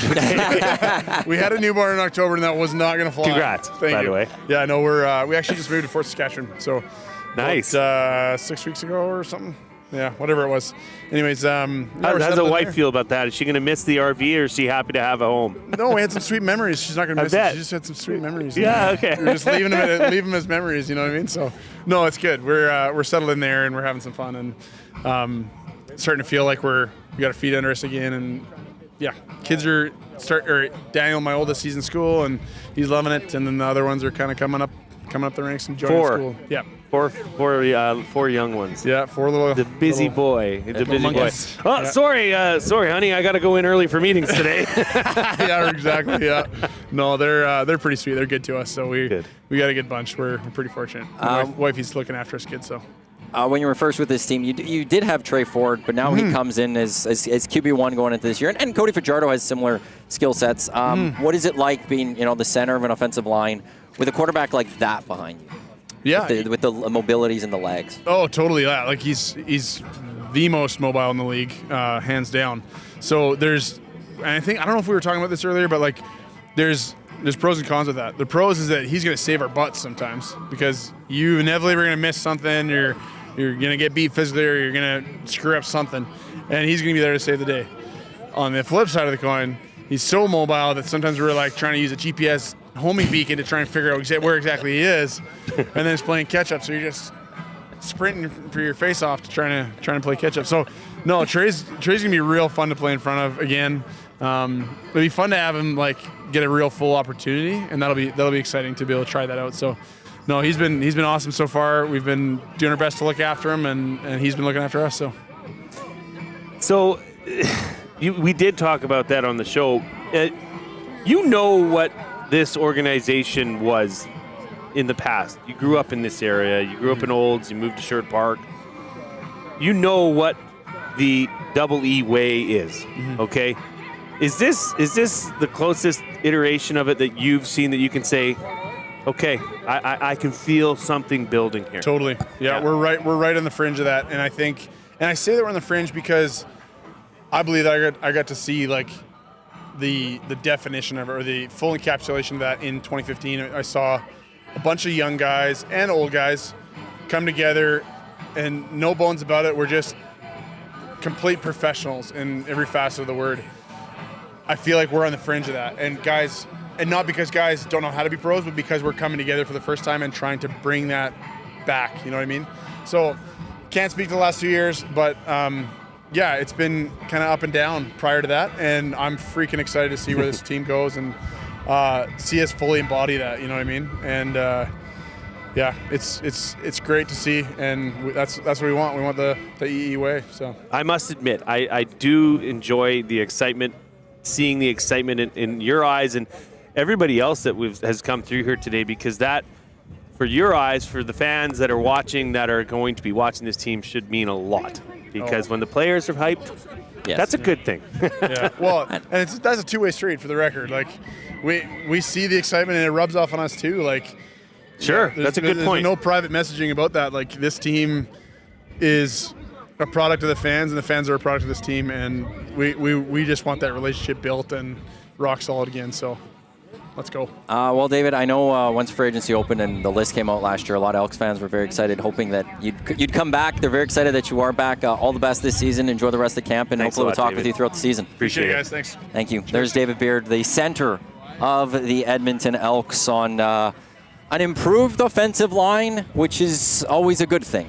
When you can have an offensive line that was as good as last year in this team and you could improve on it, that makes life really nice. And if you're an Elks fan, you should be pretty excited about that. And I like the honesty of it, but hey, Trey's going to save our butt as an offensive line with his legs. There's going to be some moments where we're going to miss the tackle. And Justin Rankin said the same thing too, where if you miss a tackle, you know he's going to make a play. But it's also keeping an eye on where is he? Oh, okay, he's up there. We got to go block over there. We got to go run downfield and then get him. So it's the yin and yang of that. But those are good problems to have. We will get Trey momentarily here, sir. Michael will Curry from the Edmonton Elks, who's doing a great job today. And thank you to the Edmonton Elks for everything they do, setting this up and welcoming us to do it. This is my third time being a fan day. I did it at 1260. I got through one game that year, then we got let go. And then I doing it twice now with the Edmonton Elks. But it is. You want to know, but you in should. retrospect, it is funny. Like, it is funny. Well, the parts that are funny is the fact that, like, Dave Jamieson, Alan Mitchell, and myself were supposed to broadcast at an Edmonton Riverhawks Day, and we got called in instead to be let go. We're going to be broadcasting live at a baseball game. Oh boy! But we're live here at Elks Fan, and this is fun. And look, it can't get out here now. The day's pretty much wrapping up. People are packing up. I do highly recommend, though, getting to a tailgate throughout this season, getting to a game at some point this season. But next year, when there is Fan Day, be sure to make your way to Fan Day, because it is a lot of fun. They've got a lot of great things for the kids, great things for the adults, chance to get autographs throughout the day. This is a wonderful time. Joining us here, I think Trey will be coming up shortly as well. You can pass it off to him. We had somebody in the chat saying, Chris looks like he could still play. Are they blind? I don't think so. They must have visual problems. I don't know. They didn't see me walk at all, apparently. Well, yes, this is President of the Edmonton Elks, Chris Morris, joining us here. Thanks for taking a couple moments, Maddie. How is this for you? Like a fan day from a president perspective, what do you see here today? Yeah, you know what? It's really well organized. That we obviously engage with the community here, and there's lots of people here to come watch us. The guys played like you're out in front of a bunch of people, and the way they played was smart. They played hard, but they didn't do anything crazy where we're getting a whole bunch of guys hurt. So I thought it was a very productive day for us. Okay, so this is, well, I don't know, when was the last time you weren't in a training camp as a player or coach? It's been a long time. Yeah, it has been a long time. So yeah. Did you have moments? Do you find yourself trying to coach, or saying so, or have you been able to put that hat completely aside? Yeah, you know it's funny because at U of A you kind of have to do everything, right? Yeah. So my wife was telling me yesterday, hey, are you happy you didn't have to book the buses and make sure the social media is there and make sure that? And I was like, no, I'm not. I'm quite happy. I don't have to do any of that anymore. And I got a great group of people here who can do all that stuff for me. And it's nice to be able to worry about some of the higher level items as opposed to have to do all of the minutia stuff. So and that includes the coaching, where you get some really good people coaching who are way better at it than I would be, and let them take this team where it's supposed to go. Chris, what's been, I know you're a man that can handle a lot of things. Like you just said, you were responsible for a lot. That's probably the most underpaid, undervalued job that you just left at the U of A. You know that. I know that. What's been the biggest surprise coming here where you're like, oh, whoa, that's, okay, I didn't know that, that's how that worked, or how difficult that task was going to be. Yeah, and I think like I've had to learn the whole business of pro football, right? Like I've known pro football from a player's perspective, but I didn't know pro football from a business perspective. And it's been interesting learning because it really isn't that complicated of a business, right? You have ticket revenue and you have partnership revenue, and then there's a league revenue. And when you look at it, you're like, okay, so really if we're good at 2 of the 3, we're probably going to be okay. And then if you make it that simple, then you start, okay, so the catalyst for all of it is actually having a decent football team. So we took care of that. We got who I think is the best general manager in the country here. We got a great staff here. We took care of free agency and got some great players here. So now I can say, okay, everything's been done that we can on the football side. I can really just turn this over to people who are really good at it. And then you start looking at, okay, where are our partnerships at? And then my partnership team has, I've said this to a couple people, like people won't understand this. We're at the highest level of partnership revenue in the history of the franchise this year. My guys have worked their tails off to build relationships and to reach out and we have great partnership revenue now. So now there's one element left, and it's ticketing. We have to get people back to the stadium, and that's where things like this, like we have to engage with our community better. And we've been out and we've been active and we've been trying to show everybody that we really do care about the city. We're not just here to, just to run a football team. We're engaged with what happens in the city of Edmonton, and we want to be involved with it. And I think that's paying dividends. I think you see today there's lots of great energy here. Yeah. I talk about the energy around our football team. It seems very positive. People know that we're in this for the right reasons. And I think that's the final piece in the business model, is to get people back into Commonwealth. And I think we're on our way, but we got to we got to show some things on the field. I do want to ask this week announcement with Play Alberta, your partnership, Play Alberta Field at Commonwealth Stadium.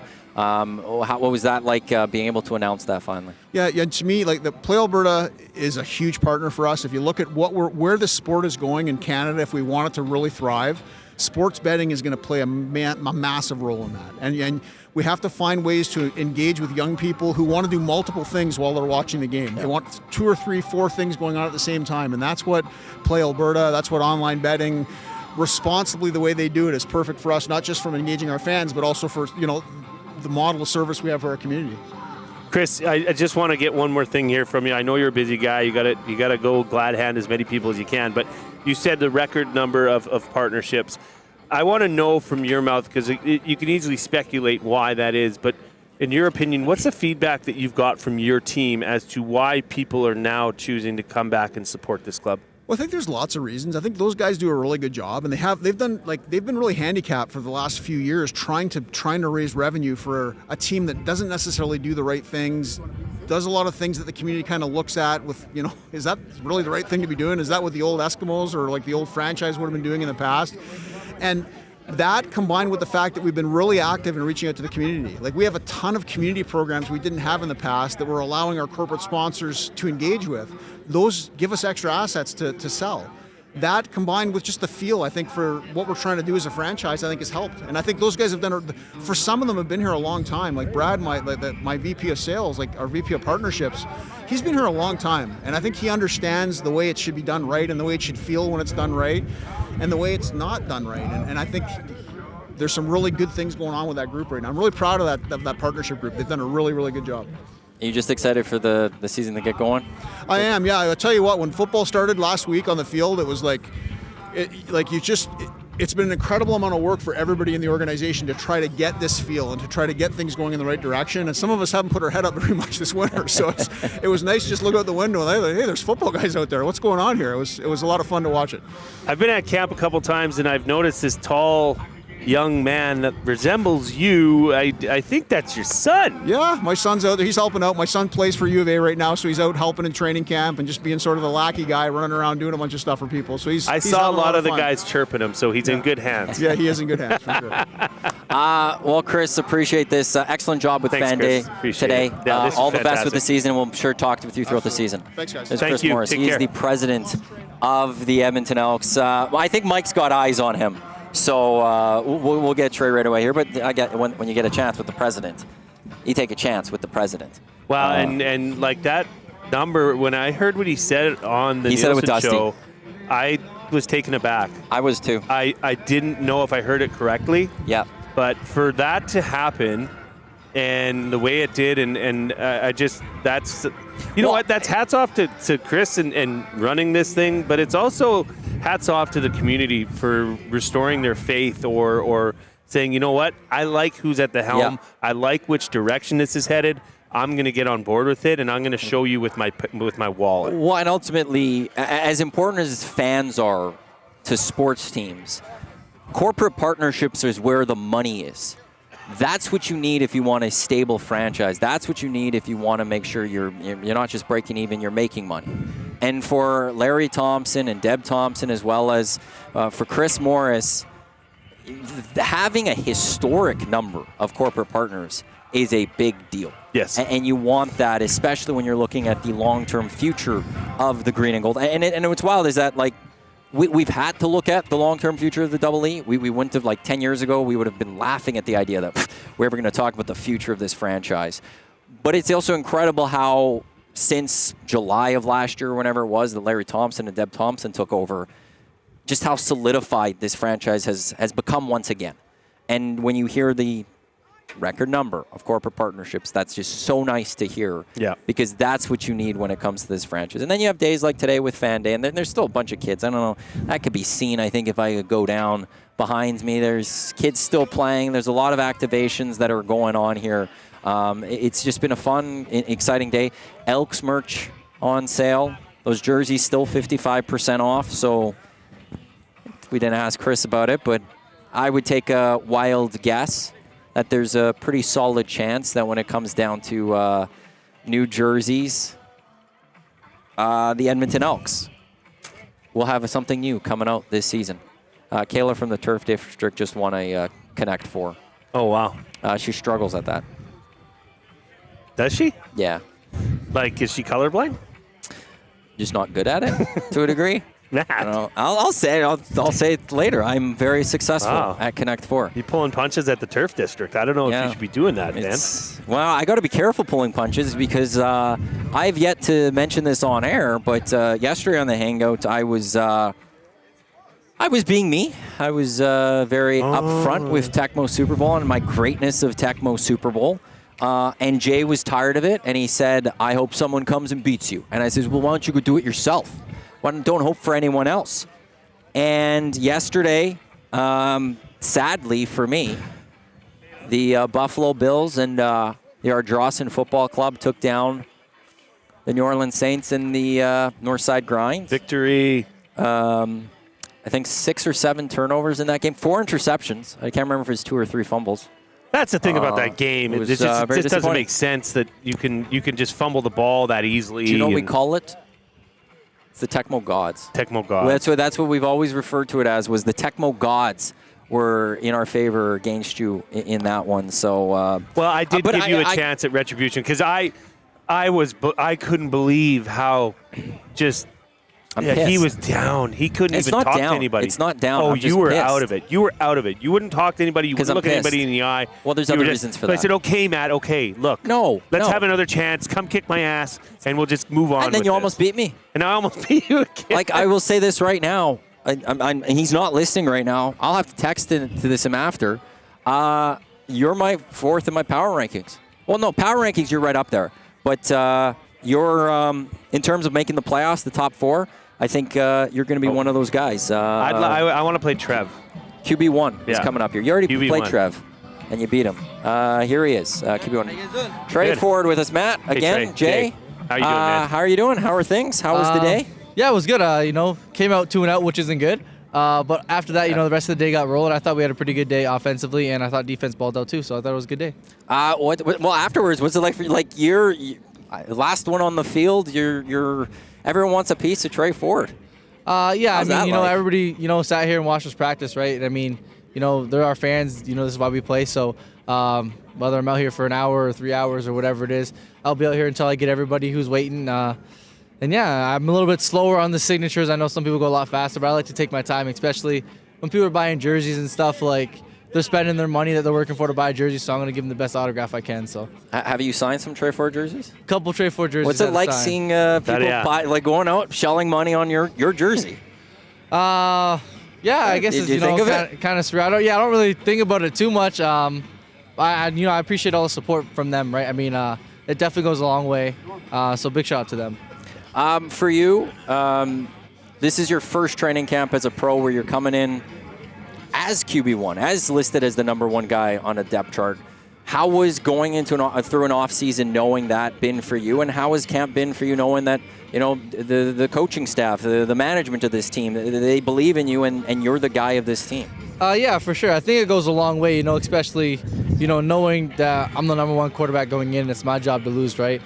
Just, playing from the pocket and throwing the ball is just a lot more confident, throwing things downfield, right? And not that, it's taking more chances, but, knowing that I do have a little bit of a longer leash, so I'm not afraid, to stick in the pocket for half a second longer and, try to hit that deeper ball down the field, right? And develop more as a passer and a quarterback. So being able to do that, I think, is fantastic for me in my development, and I think it's because the management believes in me.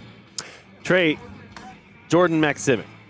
I mean, by all accounts, this is a football genius, a mad scientist that cooks up and drums up. I just, we had head coach Mark Killam on our show yesterday, and I asked about Maksimic, how with everything, quarterback, running back, wide out, there's an extreme amount of talent. So how are you finding his ability to balance that out? Balance the run, balance you running, balance your protection, and balance getting it out to your talented receivers. Yeah, I mean, I think he's doing a great job. And I feel like when it comes to me running specifically, there's not a lot of designing that has to go in. I feel like a lot of my runs are kind of scrambles. So they kind of just, happen naturally. But I think he's doing a good job. We have a lot of different formations. We put people in different spots to give different people chances to make plays, which we didn't really do in the past too much. So that's nice to see. And, a lot of our receivers have different skill sets too, right? With, Hollins coming in and, we have giant receivers like Zach as well. And, the addition of Dunbar, we still have Curley, Julian Grant from Montreal too. Like, we got a lot of pieces and a lot of receivers that can do a lot of different things. So I think getting everybody involved is a big thing to do it. And then Maksimic just kills it in the X's and O's, right? That's kind of what he does. That's why he's offensive coordinator. So super excited to continue to work with him and get better. So last year we were at Clark for Fan Day. Yep. Matt and I were here. You were standing right in the same spot you were. And you said last year you were faster than you were the prior year coming into camp. Where's Trey Ford 2025 compared to Trey Ford 2024? It's a great question. I don't know if I'm faster than I was last year. I try to put on a little bit more weight to be a little bit more durable. But I do feel good. But, usually the heavier you are, the slower you are. But I don't want to say I'm slower because I feel pretty good. Mm-hmm. I guess we'll never know. Now, did you? I was surprised last year when you said you're faster. Well, yeah, so, that blew us there's away. only so much speed you could have at some point. So, now fans are going to want to know in the off season, was there any, involvement with baseball facilities around the city or where you were, so you could get that sliding into third action down so that you can, get down, Trey, and slide into that one, huh? Was there any practicing in baseball slides? No, you never practice the slide. That's why it's really ugly. But I do slide a lot more than I used to, which is an improvement, and hopefully you see a little bit more of it this year. Okay. So I'm not really trying to get hit at all. If I can go into a game and come out and not get hit at all, that's ideal, but that's optimistic. Probably not going to happen, but I'm definitely going to slide more. What's it like been getting used to the receiving core? Like you mentioned, Curly Gittins is back. You played with Dunbar, I believe, in your first year a little bit. But how has it been getting used to this receiving core and because of the changes from last year to this year? Obviously we're only like a week into training camp, so there's still a little bit of a learning curve. I think, they all have their strengths, right? And so I just had to know that when throwing them the ball, what every receiver is good at and where, they prefer to have the ball placed, right? So they can go up and make the play. So it's always going to be a learning curve. I think you can always work on your timing as like a receiver quarterback kind of combination there. So we're just going to continue to work on it and get better. Cody Fajardo, he's behind you, a veteran quarterback that Ed brought in this year. How has it been with having Cody around through training camp for you? And have you learned anything from Cody? We kind of just been chit-chatting. The offense is pretty basic right now. We're not too into depth, only being a couple days in. Cody's a great guy. The first thing I noticed about him is just him as a person, just a great person in general. He's helping me out whatever questions I have. He's been playing football for a long time. He knows a lot of things. Bouncing some ideas off of his head, and we kind of go back and forth. But I think he's a good guy to have in our quarterback room. Are you surprised or happy? Last year at camp, there was 3 times as many quarterbacks as there is here. There's 3 quarterbacks here at camp. Are you excited about that, saying, okay, that's more touches for me, and Cody, that's more touches for him? Or is it you're finding it a little bit overwhelming? No, I kind of love it, to be honest. I could throw the ball a million times a day. So my arm doesn't get tired. So all of it is just reps, right, which I think is crucial for a quarterback. So, we have Will here, who I think is doing a good job. Obviously still picking it up, right, coming from American football to Canadian. But I enjoy getting a lot of the reps. And I think it's going to help me grow as a quarterback. So having 3 quarterbacks at camp is perfect for me. We've been asking people about the locker room experience, as that's quite important as well as on field. But if it was up to Trey Ford or Tyrell Ford, what would the difference be in, let's say you had the music, it's your choice. How different would your choices musically be from your twin brother Tyrell? I think they're pretty similar a little bit. I think he listens to a little bit more rap or hip hop than I do. I'm like straight country. Really? All the way, yeah, straight country all the way. Big Zach Bryan fan, big Zach Bryan fan. So whenever I'm listening to music, that's usually where I go to. But I put him on the wave a little bit too. He listens to the country music too now. Okay. So it'd be like there'd definitely be some songs that cross over between us, but there's definitely gonna be the random ones. So is it just new country, or do you like some of the old stuff? I like a little bit of the old stuff, but really it's like Zach George Bryan, Strait. Luke If we Combs. put on some George Strait, would you be all right with that? Or is that just too far gone? I had to hear the song. Garth Brooks? I'm like we're not going even back to like Conway. What about Twitty and things like Chattahoochee? that. Alan Jackson? See, I don't know that. I don't know. Okay. Oh, you know, I'll tell you this. You would if know. you If heard it's it, a you'll song, know if the it. song, Yeah. I would recognize you the would song. know it. I don't really care who the artist is. If you just play the song and I like the song, I'll add it to my playlist. If I don't like it, then How I'm would not that going be to. received in the locker room if Trey Ford was in charge of the music? Playing country. I think almost everybody on the team knows that I listen to country, so I don't think anybody would be shocked, but they probably wouldn't put me on aux. So Is it like, you're kind of the guy, right? You're the number one, you're the starting quarterback, man. Come on, who's going to screw with you?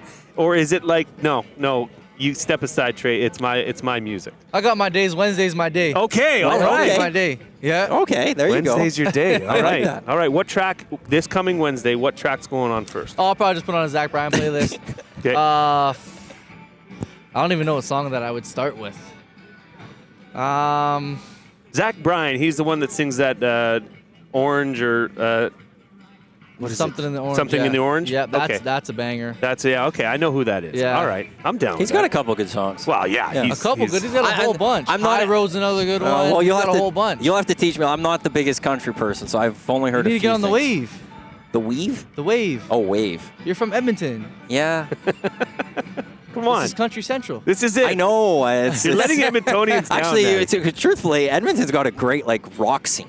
that people don't know about. Okay. And like Okay. a metal scene and stuff. I'm more in that. Yeah, side. that's I'm not in the really my weeds. route. I'm That's not my in route, the side there. But okay, I'll try to do better so that Yeah. next year when we're having this conversation, I could be like, oh yeah, that song and that song. Yeah. For you, what has it been like being at a professional training camp with your brother? It's been cool. Being able to talk to him. Usually only really see him at like lunch or when he gets back to my house at the end of the day. Just because you play different sides of the ball, we don't meet together or anything like that. But it's nice, to look across and see that familiar face and know he's there. And just being able to talk to him, on the car ride home or chit-chat for an hour when we get home and then go to bed. It's definitely nice to have him here. I can't wait for the season. It probably is going to be exciting to be able to talk to him game planning as opposed to, like he's playing for another team, you're playing for your team, and you guys don't want to give too much info, but it'll probably be nice during the season to be able to just be open about everything. Yeah, for sure. Yeah, because we always talk football, whether we're hanging out or playing the video game or whatever we're doing, we're always talking football. So, Mark Killam, this is his first training camp as a head coach. For you, from the training camps that you've had in the past, what differences have you noticed with the Mark Killam training camp?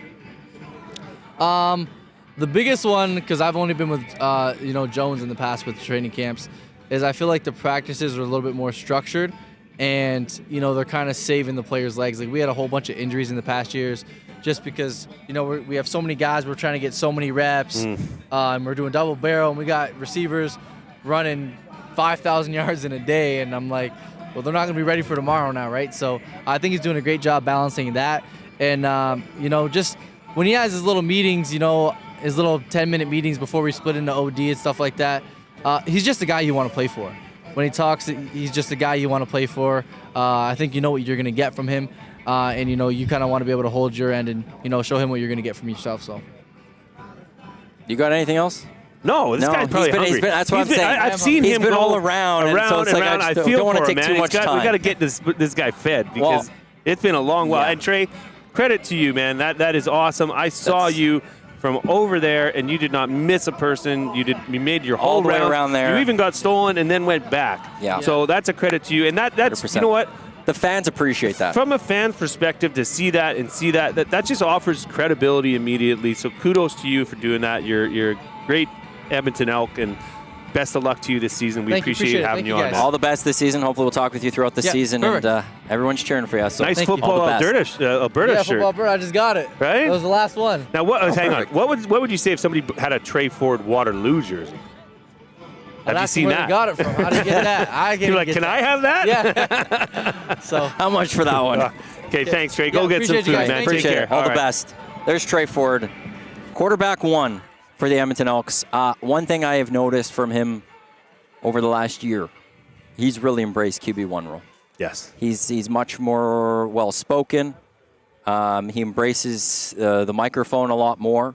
And then just doing, like, he's the guy that would have still done all of that whole side. But knowing, like, for sure, like him saying, I'd be here for 3 hours if I had to. He would be here for 3 hours if you had to. Embracing that role, especially in the Canadian Football League. That's what you need. People want to see Trey Ford. People want to take pictures with Trey Ford. People want autographs of Trey Ford. And he gives that to the people. So that is outstanding. Well, and then doesn't even, goes to the back of the line like everybody else. You want some tees? Yeah. Okay. I like to collect. Would you like some golf balls too? Okay. Well, let's give the GM some stuff here. There you go. You want to jump on for a couple minutes? You got a couple minutes, Ed? Yeah, they love. All right. There we go. Let's bring the general manager on. Did you want some golf balls or tees? Okay. Yeah, the teams I want. Okay, you and Chris. Those are from our golfing. golf tournament last year. Who would be a better golfer between you and Chris? Who would be a better golfer out of the two of us?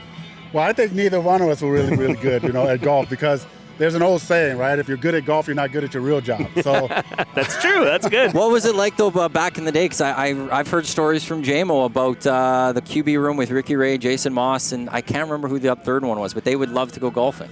Oh yeah, Jason Johnson, I think it was. Jason Johnson, that's right. Those guys, the quarterbacks they have a little different schedule than the rest of us. They would go out there and golf and hit ball. I heard that Ricky Ray was a very good golfer back in the day. I think Jason Moss was a very competitive golfer. I've heard some stories about that too. As far as like what level he was able to play at, I could not tell you, but I know that he was a competitor. And if those of us who know Jason, his competitive juices can get going, and all of a sudden things get to flying. But those guys were good with the golf, and they enjoyed it. But myself, I honestly never got into it, but I did enjoy going to the golf course and enjoy the camaraderie of being around the players. Before we get into the field and then the players and stuff, I like a lot of alumni here, and I'm noticing you around the alumni talking with them. What's it like being around the AA alum again, and why is it that like there's so many former alum always around this franchise? I just think that it's important. I think this franchise is important to the alumni. It's always been important to the franchise, and I think today, coming out for Fan Day, and the guys coming out, and really, it's a show of support for the direction of the organization. It's a show of support for Chris and myself and what we're trying to do here and reestablishing the tradition of this organization. And it's again, it's part of the fabric of having played here and recognizing how important the community is to this organization and how important we are to them. So the connections are all there, and today is just one of those days that reminded me of how things used to be, where we were all just having fun, watching the team practice and enjoying the fans and sharing stories about the past and with optimism for the future.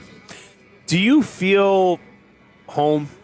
I mean, I know you've resided here in the off season as well, and you've said that yourself. But does it? I mean, you left here, you went to BC, then Hamilton, now you're back here. Do you feel like you're home, Ed? Absolutely. No, 100%. I feel home. Like it's like riding a bike. To explain to some people today, it's like you ride your bike and then you go somewhere else and you're riding the bike. You ride it and you get back home, and it's like, man, it's just good to know, right? You know all the tweaks of your bike. Your bed, you feel good being at home in bed, but more importantly, going into the office and working with people that care about the organization.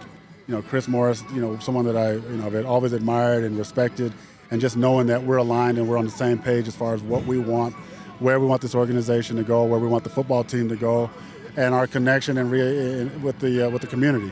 So yeah, I feel good. Like I felt like even when I would come home during the off season, I always felt home, but I was I was elsewhere, right? I had a job to do elsewhere, and we were friends, but friends as competitors. And now I feel like it's more home and friends, and we're family, and we're competing for the same thing, is to reestablish the ways of this organization, and really just put a product on the field that the fans here can be proud of and look forward to watching on a week-to-week basis. I'd imagine, coach managements, you guys have what you want to see through certain points of training camp in a season. Through 1 week of training camp, is this where you want the team to be right now? I think that the team is moving in a direction that is allowing them to build continuity. I'm a very patient person when it comes to understanding training camp and learning new systems and players learning one another. I think today the players showed great strides from the start of the week where they were learning a new playbook. What you watch and observe is the play is being called and the players know where to line up. The execution of the play, again, that takes time as you're competing against one another, but you don't see people out of place. You see everyone playing fast. That's the first step. So then as we get through this week and we prepare for our first preseason game, you hope we take next steps to prepare for that. And again, it's a dry run of what a preseason game will be like for the guys. And I think that coming out of today, I feel very good about it and looking forward to seeing we continue to grow. Wednesday's practice was just pretty much a stretch session, and then it was off-field stuff. Yeah. That didn't happen here last year. In fact, it was quite the opposite. Is that something that comes from your direction, or is that Coach Killam, or explain how that decision made to give the players a day to catch up? Mark and I talked. This is again when I talk about the alignment of the organization. Mark and I talked at length about the health of the players during training camp. And I explained our situation last year. We had a lot of veteran guys that got banged up in camp. And, the best teams that start the year, the teams that start the fastest are usually the healthiest teams. So we said, look, we want to put together a schedule that allows us to get the work in, but also allows us to have players healthy going into the year. People say we want to have a fast start. People say you want to be competitive out the gate.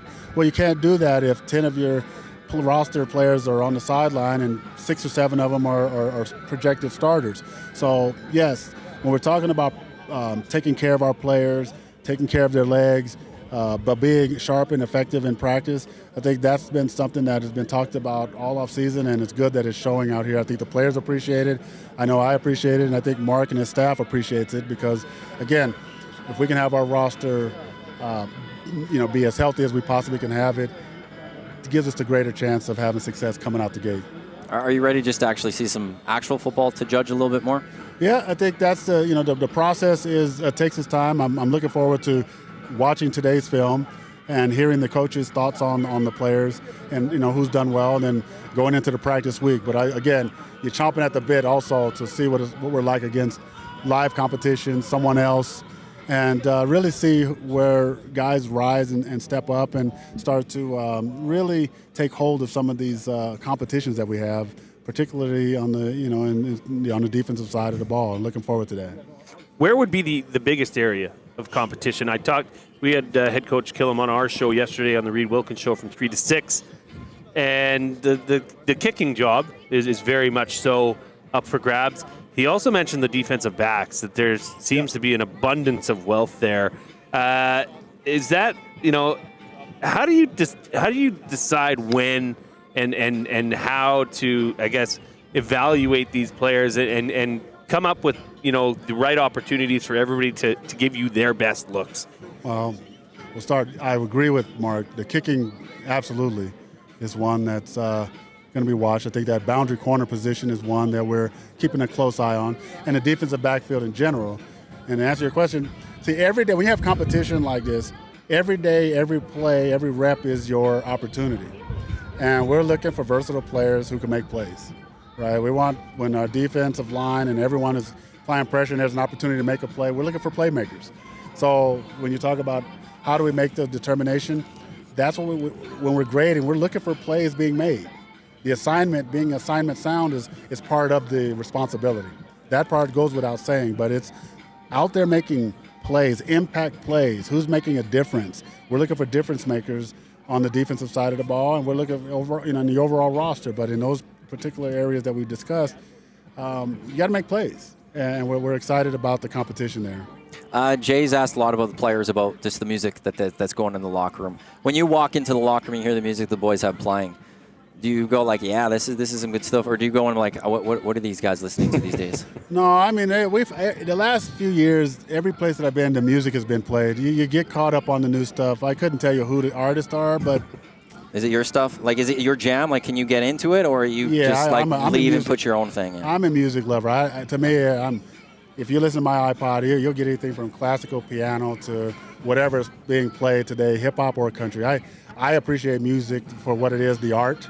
And again, that's part of a locker room's identity for itself, is how they can navigate the speaker system, right? who's in charge of the music, right? That's the locker room's problem, right? And I think when it comes to the music, and as far as the diversity and the variety of the music, hey, whatever gets them going.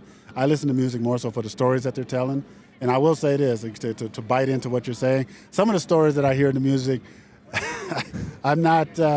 I can't really say on air, but some of it I'm just like, why are we listening to this? Yeah. Well, Ed, thanks for taking some time here for us. Great job today with Fan Day. Appreciate it. Yeah, all the best with the rest of the training camp, and I'm sure we'll talk with you throughout the season. I appreciate it. Thanks for having us on, and again, thanks for covering us. Like we really do appreciate that, and for all the fans out there, we're just excited to have the opportunity to really perform in front of our fans, and we're fired up about our team, and we hope that at some point that they can recognize our optimism and join us in that. I think that optimism, the vibes around this team from fans, it's up there. Yeah. It's the highest I've seen in quite a few years. So thanks again, Ed. Don't lose those golf balls, eh? Yeah. Well, I won't, because I won't play. They'll just be sitting here with me. I'll have them. Someone will say, "Hey, I need some golf balls." And then, hey, I've got you covered. Don't worry. Right. Thanks, Ed. Thanks a lot, Ed. There's the general manager of this team, Ed Hervey. He's. Fans wanted him back. He came back, and between him and Chris, they've done a lot of good, I would have to say, when it comes to this franchise. Everybody's leaving, man. I know we have to finish up here. We got to wrap. We just had so many people. Like, I can't even go through the list of everyone we had if I try to remember. This is why this is the best Alex day. Hollins. Then from Hollins, Nick Anderson. Then we went to Korte. Rankin. Korte. No, Korte, then Rankin. Beard. Dublanko was in there. Dublanko. Trey was in there. Trey. Ed. Chris. Am I missing someone? I feel like I might be missing someone. Maybe we're not. Huh. Ceresna. Jake I remember Ceresna. missing Ceresna, How right? could we forget him? Like, yeah, I remember. So thanks to Michael or Korte with the Elks. Thank you to Mike. to Evan Great Dom, Ethan for helping us set up here. It's really fun being here. We're glad to be here. We're going to wrap up here in seconds. People are starting to look at us like, why are these yahoos here with this tent still? Final thoughts as we head into the final couple of weeks of training camp. Final thoughts because you and I will be back on for the pre and post game show for the first game of the season as they're out in BC. But Jay, your final thoughts? I don't know. There's an ambulance here. That sucks. What? I think everything seems to be under control, just precautionary. But my final thoughts, Matt. Boy, oh boy, what can I say? I just want to get going. I want to watch this team live. I can't wait for. And Matt, I'm excited for preseason games because the depth on this team is so deep that there's going to be very good players playing throughout the entire preseason. So, no, I'm excited. I can't wait to see it. And vibes, Matt. Yeah. Vibes. Yeah. It's been said all day. It'll continue to be said. I'm very excited about the vibes. I will say the vibes, hearing about that, just talking to a lot of people that overall, inside, outside the offices, on the field, the vibes are very high. People are very excited. The thing we heard today from a lot of players is the chemistry is there, or it's building, which is great to see.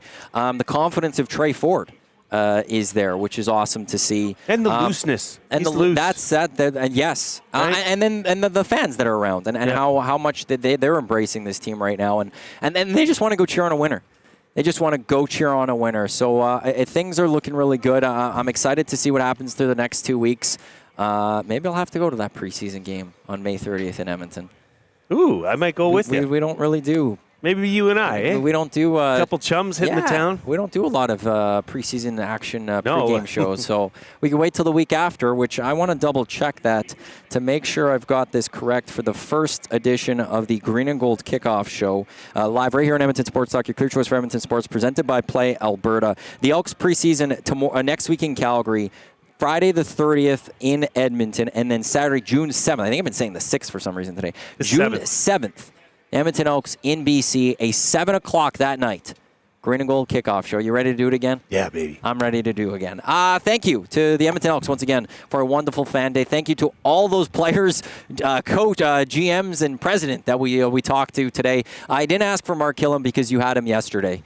But just thank you to the Edmonton Elks, and thank you to the listeners of Edmonton Sports Talk for that. We met here today, but also those listening and watching this wherever you get your Edmonton Sports Talk, whether it's YouTube or a live audio stream or on podcast, wherever you get your podcast. I'll probably podcast this up a little bit later today. But thank you to everyone.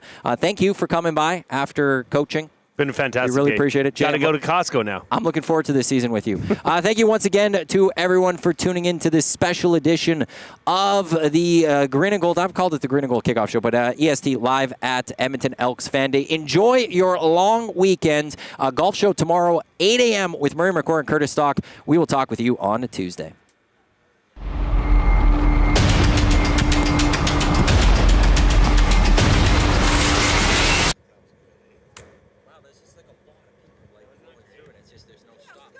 Hey, how are you? Good, how are you? Good. I know you guys were here. Yeah, good to see you.